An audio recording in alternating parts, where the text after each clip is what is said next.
어떻게 현실의 발전이 있겠습니까? 자신의 부족함을 느끼고 그에 대한 불만과 안타까움이 있을 때, 아니 그것을 넘은 분노가 있을 때 변화에 대한 강렬한 의지가 생기고 변화를 시도하게 되는 것 아니겠습니까? 오늘 본문은 20년 동안 이스라엘의 사사였던 삼손에 대한 증언입니다. 사사기에는 많은 사사들이 소개되고 있는데 이름 정도만 간략하게 언급된 경우가 많고, 나름대로 행적이 세세히 소개된 사사는 온니엘, 에훗, 드보라, 바락, 기드온, 입다, 삼손, 딱 7명밖에 되지 않습니다. 자, 근데 이 7명의 사사들은 모두 이스라엘이 이방의 침략과 압제로 인해 고통당할 때 등장한다는 공통점이 있어요. 삼손의 경우도 마찬가지입니다. 그 역시 이스라엘이 블레셋의 압제로 인해 괴로움을 당할 때 등장합니다. 그런데 삼손의 등장과 다른 6명의 사사들의 그 등장 사이에는 굉장히 중요한 차이점이 있습니다. 다른 6명의 사사들이 등장할 때는 언제나 이스라엘이 압제받는 현실로 인해서 하나님께 소리 높여 부르짖고 있었습니다. 그렇게 부르짖었다는 것은 현실에 대한 안타까움과 비통함이 있었다는 얘기죠. 이 현실이 바뀌기를 갈망했다는 말이죠. 예, 맞아요. 그들은 압제받는 현실을 도저히 참을 수가 없었습니다. 그래서 아니 어떻게 하나님의 백성인 우리 이스라엘이 이방의 압제를 당하며 조롱거리가 될 수 있습니까? 하나님 이건 아니지 않습니까? 항의하면서, 그리고 또 한편으로는 이 모든 것은 우리가 여호와를 버리고 우상을 섬겼기 때문입니다. 우리의 죄 때문입니다. 자책하면서 하나님께 부르짖고 있었습니다. 삼손이 등장할 때는 달라요.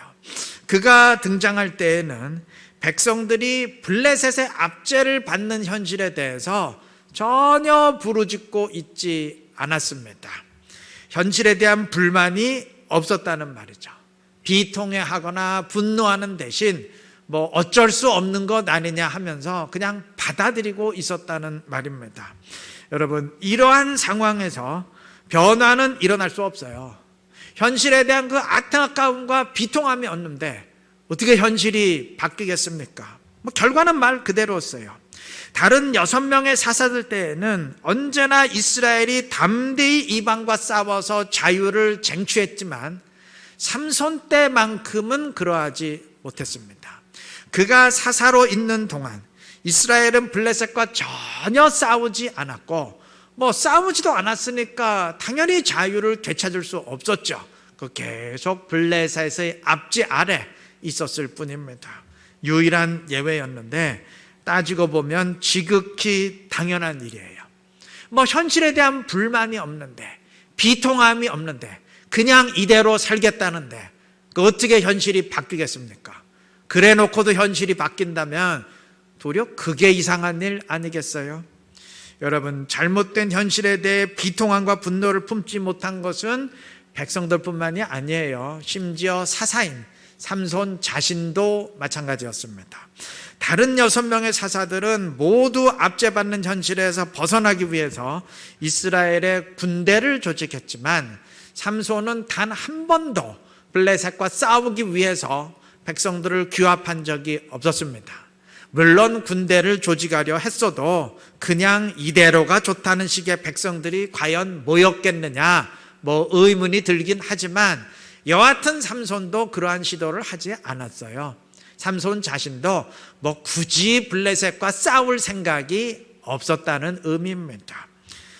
물론 삼손이 혼자서 블레셋 사람들을 칠 때는 있었어요. 혼자서 블레셋 사람 1000명을 때려 죽이기도 했으니까 블레셋과 싸운 것은 맞아요, 혼자서.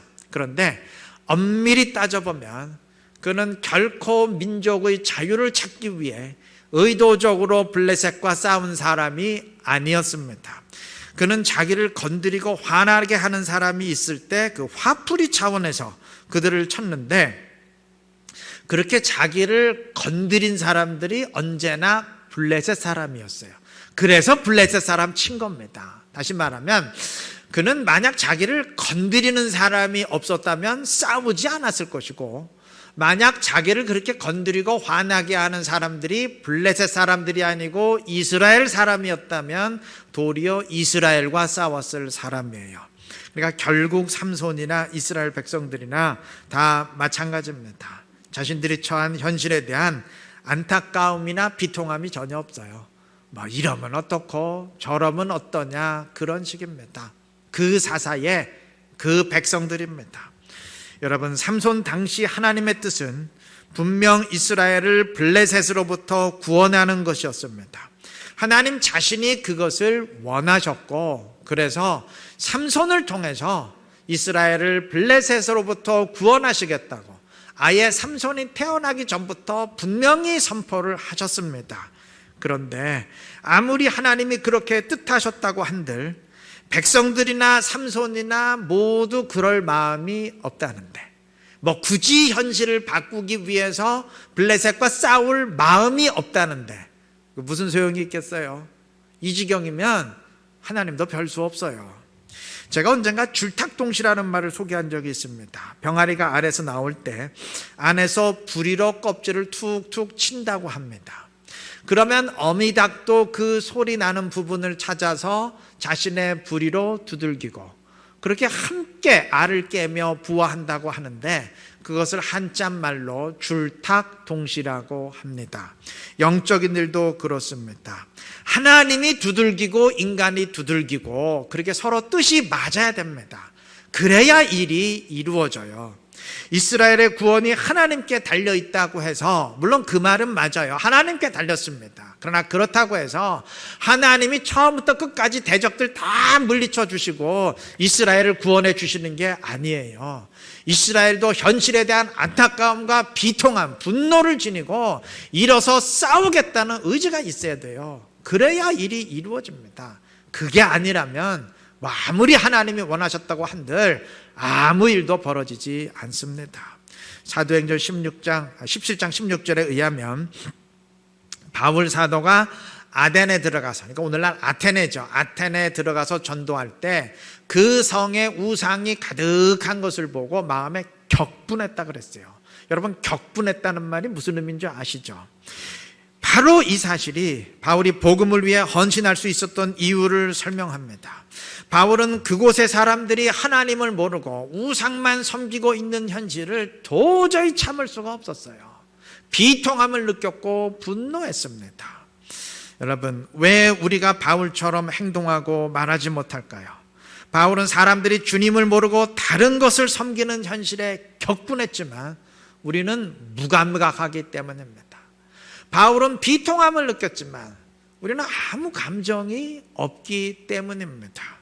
주님은 우리에게 복음을 전하라 하셨고, 우리가 그렇게 복음을 전할 때 세상 끝날까지 함께 해주시겠다고 약속하셨습니다. 주님은 우리에게 세상의 소금과 빛이라 하셨고, 또 성령을 받으라고 성령으로 부어주시겠다고 분명히 약속하셨어요. 그 주님이 우리에게 원하시는 일입니다. 그런데 아무리 주님이 그렇게 약속하시고 원하신다고 한들 우리에게 별 생각이 없다면 아무 소용 없어요. 복음으로 세상을 정복해 가지 못하는 것에 대한 안타까움이 전혀 없고, 주님은 우리에게 세상의 소금과 빛이라고 했지만 우리가 소금과 빛이 되기는 고사하고 오히려 지탄의 대상이 되고 있는 것에 대해서 비통히 여기는 마음이 없고, 주님은 우리에게 성령을 부어주시겠다고 했는데 나는 그 말대로 성령이 거하는 사람이 되지 못하는 것에 대해서 뭐 별 감정이 없다면, 그러니까 삼손 당시의 이스라엘처럼 뭐 이러면 어떻고 저러면 어떠냐 이런 식이라면 무슨 소용이 있겠어요? 아무리 하나님이 약속하시고 강렬히 원하신다고 한들 절대 현실은 변화되지 않을 것입니다. 우리에게 안타까움이 있어야 됩니다. 말씀이 나를 통해 승리하지 못한다면 그 현실에 대한 안타까움이 있어야 됩니다. 교회가 성령의 전이 되지 못하고 있다면, 내가 성령의 사람이 되지 못하고 있다면 그 현실에 대한 비통함이 있어야 될 것입니다. 왜 나는 그리스도인으로서 말씀을 따르기보다 세상의 가치관에 휘둘릴 때가 그렇게 많을까? 왜 나는 말씀의 원리를 붙들지 못하고 기껏해야 내 취향, 내 주관, 나는 목소리 높여서 주님을 위한다고 했는데 가만히 따져보면 전부 자기 주관이고 내 고집이고 내 생각이고 왜 그것밖에 없을까? 왜 나는 아직도 기도가 그렇게 한없이 어색하기만 할까? 안타까움을 지니시고 그것을 변화의 동력으로 삼으시기를 바랍니다. 그래서 주님과 뜻을 같이하여 나를 변화시키고 교회를 변화시킴으로써 내 뜻이 아닌 주님의 뜻을 이루고 주님의 기쁨이 될 수 있는 지혜롭고 신실한 우리 이루는 게 모든 성도님들 되시기를 바랍니다. 본문의 증언처럼 삼손은 들릴라에게 그만 힘의 비밀을 털어놓게 되고 잠을 자는 사이 몰래 머리를 깎이게 되는데 삼손도 처음부터 그렇게 자기의 힘의 비밀을 알려준 건 아닙니다. 머리를 깎이면 자기 힘이 다 없어진다는 걸 아는데 그걸 뭐 함부로 털어놓았겠습니까? 처음에는 7절의 증언처럼 마르지 아니한 새 활줄 7으로 나를 결박하면 내가 힘을 다 잃어버리게 된다, 이렇게 거짓으로 알려줍니다. 자, 이때 삼손은 어떻게 하면 삼손 당신을 결박하고 굴복시킬 수 있는지 알려달라는 그 들릴라의 말을 농담으로 들었을 겁니다. 설마 자신을 파멸시키고 좀 죽이려 하고 있다고는 전혀 생각지 않았을 거예요. 그런데 이후에 들릴라가 정말 자신이 알려준 대로 똑같이 했어요. 새 활줄 7으로 정말 자신을 결박했고, 그리고 이후에 블레셋 사람들이 자신을 체포하기 위해서 들이닥쳤습니다. 농담인 줄 알았는데 진짜 그렇게 했어요. 자, 이러면 이건 분위기가 달라져야 되죠. 이게 농담인 줄 알았는데 정말 그대로 했네. 눈치를 채야죠. 여러분, 정상적이라면 지금 이 상황에서 누가 분노해야 되고 누가 어쩔 줄 몰라 하면서 당황해야 됩니까? 삼손이 당황해야 됩니까? 아니면 속셈을 들킨 들릴라가 당황해야 됩니까? 이건 정상적이라면 큰 화를 당할 뻔했던 삼손이 분노하고 미수에 그친 들릴라가 어쩔 줄 몰라 당황해야 하고, 그래야 정상 아닌가요? 근데 그 뒤의 내용을 보면은 정반대예요. 오히려 들릴라가 삼손에게 당신 왜 거짓말을 했느냐고 막 화를 내면서 윽박질러요. 그리고 삼손이 쩔쩔 맵니다. 이건 도대체 무슨 시츄에이션인가요? 이게 적반하장도 유분수라는 말이 바로 이때 쓰는 말 아닙니까? 삼손은 쩔쩔 매면서 다시 한번 거짓으로 힘의 비밀을 알려줍니다. 한 번도 사용해보지 않은 그 새 밧줄로 나를 결박하면 내 힘이 다 없어지고 내가 약해지게 돼. 거짓으로 알려줘요.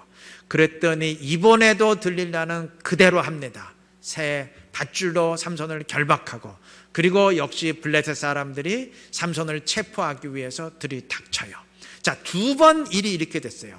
그러면 이건 뭐 더 이상 의심의 여지가 없죠. 이 들릴라가 농담으로 말하는 게 아니고 정말 삼손을 파멸시키고 죽이려 한다는 것이 분명하지 않습니까? 그런데 이번에도 오히려 들릴라가 당신 2번째 거짓말 한 거야 지금? 화를 내고 삼손이 어쩔 줄 몰라 해요. 그래서 또다시 3번째로 거짓으로 힘의 비밀을 알려주고 들릴라는 역시 그대로 실행을 하고, 그리고 또 들릴라가 왜 또 거짓말 하느냐고 윽박지르고 삼손이 쩔쩔매고. 여러분, 저는 제 상식으로 이 장면이 도저히 이해가 안 돼요. 이 삼손이라는 이 사람이 진짜 바보 같아도 어떻게 이렇게 바보 같을 수가 있나? 바보 같을 수가 있나? 납득이 안 돼요, 납득이. 여러분, 삼손에겐 벌써 여러 번 상황을 눈치챌 수 있는 기회가 있었습니다. 들릴라의 시도가 첫 번째 실패했을 때, 그래도 머리가 돌아가는 사람이라면 이거 아니구나, 이 여자가 진짜 그대로 했네, 진짜 나를 죽이려 하는구나, 눈치채야죠. 벌써 경고음이 울렸지 않습니까? 비상 경고음이 울렸지 않습니까? 2번째, 3번째 실패했을 때는 더 크고 확실하게 비상 사이렌이 울렸어요. 그 가운데 단 한 번만이라도 차렸으면 됐는데, 그러면 머리를 깎이고 비참하게 되진 않았을 텐데 삼손은 끝까지 깨닫지를 못합니다. 불행한 일이죠. 이런 면에서 삼손과 비슷한 사람이 한 사람 있어요. 성경의 인물들 가운데 비슷한 사람이 한 사람 있습니다. 이스라엘이 출애굽할 때의 그 바로 왕인데, 이 사람은 제가 보기엔 삼손보다 더 했어요. 이스라엘이 출애굽을 요구할 때 바로 왕은 이런 지하에 거절합니다. 여기까지는 당연한 거예요. 아니, 세상에 그래 어느 나라의 왕이 수십만 명에 달하는 노예의 노동력을 그냥 포기하겠습니까? 정상적이라면, 제정신이라면 뭐 무조건 안 된다고 거부하는 게 맞죠. 근데 여기까지는 당연한 일인데, 그로 인해서 첫 번째, 두 번째, 세 번째 재앙을 연달아 당하면서 나라가 초토화되잖아요. 그러면 이때는 정신 차려야죠. 이게 아니구나. 이게 아니구나. 전애들이 믿는 여호와가 진짜 우리나라를 심판할 수 있는 살아있는 신이구나. 이거 계속 거부하다가는 우리나라가 정말 끝장이 나겠구나. 정신 차려야죠. 벌써 확실한 경고음이 여러 번 울렸지 않습니까? 그런데도 바로 왕은 끝까지 깨닫지 못하고 9번 경고음이 울렸는데도 깨닫지 못하고 10번째 재앙까지 다 당해요.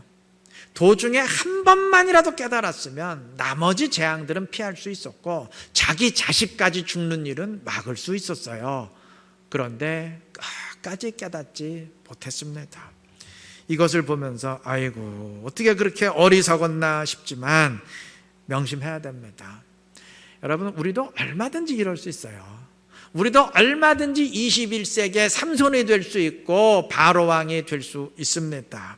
우리의 신앙생활에 큰 문제가 있을 때, 나를 영적으로 몰락시키고 파멸시킬 수 있는 위험 요인이 있을 때 반드시 영적인 경고음이 들려오게 돼 있습니다. 먼저 성령께서 경고음을 들려주셔요. 너 일어나 깨라. 흔들어 깨웁니다. 그리고 내 안에 신앙 양심이 이거 아니, 너 큰일 난다. 경고음을 울립니다. 그리고 성경 말씀이 경고음을 울리고 이 강단의 메시지가, 그리고 주변 사람들의 조언이 경고음을 울리게 돼 있어요. 자, 물론 이 소리를 듣고 내가 이래선 안 되지, 화들짝 놀라면서 정신 차리는 사람도 있죠.